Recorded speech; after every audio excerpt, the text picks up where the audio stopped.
Yeah, and this is something interesting, and it's connected with something that we talked a few moments ago. The point is, we have two aspects: what we are saying and how we are saying that, right? But again, everything should be planned based on a strategy. I'm going to give you a real example. A few time ago, I was talking with a PMO leader, and he was very frustrated because they started to implement a new tool. They spent a lot of money with the tool, you know, and the PMO, everyone in the PMO, they were very excited, you know, and they said, oh, now we will train everyone, you know, and the tool. The enterprise exactly, tool. because, and they spend a lot of time training everyone in the company in everything. Even those things that people won't use. Yeah. And why? Because they were so excited. Look how cool it is, you know?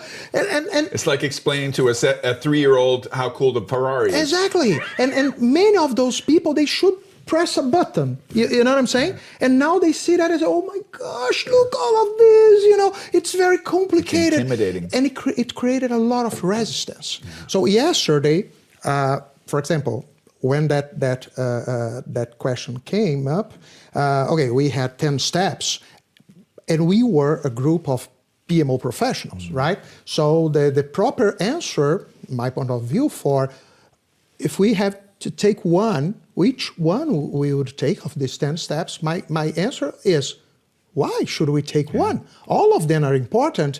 Okay, you can maybe be less sophisticated in some of these steps. You can skip them because you say, okay, I analyzed this step and I don't need it. It's okay. But you cannot just say, oh, tell me the one that I should pick, because what's the logic behind that? You know what I'm saying?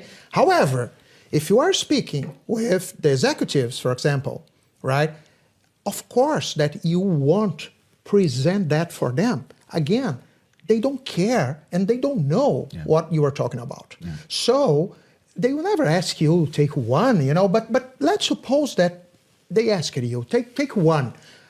Okay, which one will you take?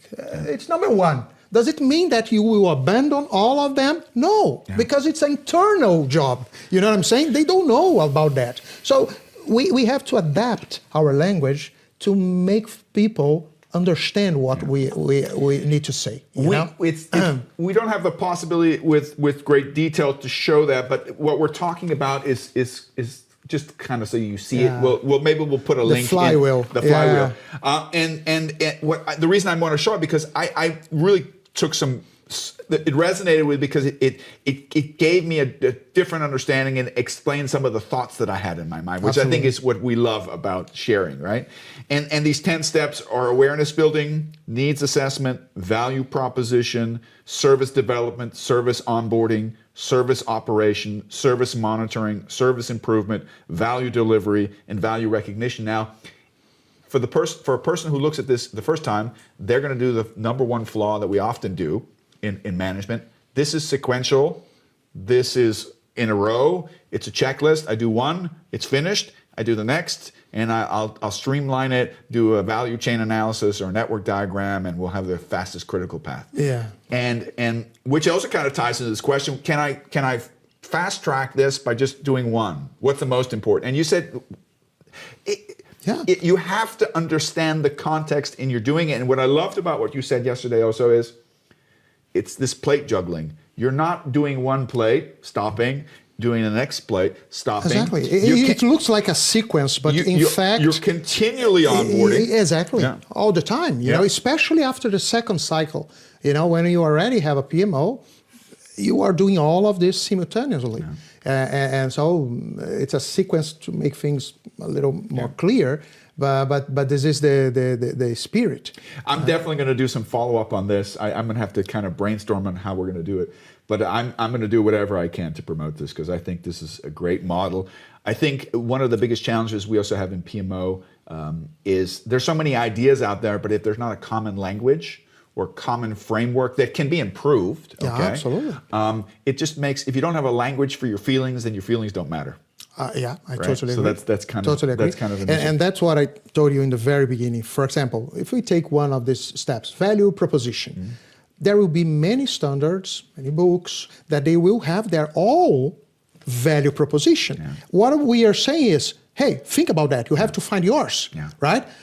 You can take one of them. I don't believe it's the good way. You can learn about them and create yours. So that's why we connect with all of these things, because actually they can bring you inspiration, but not a solution. Only you will be able to create your own solution. I'm going to do something crazy. Hold on just a second. Wait. I'm going to be right back because I want to. This is a great lead-in, a good segue.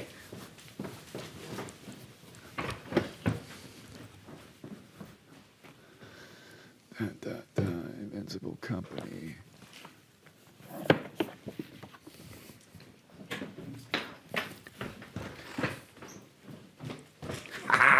Yes. This is the one that we are So using now. ready? Okay.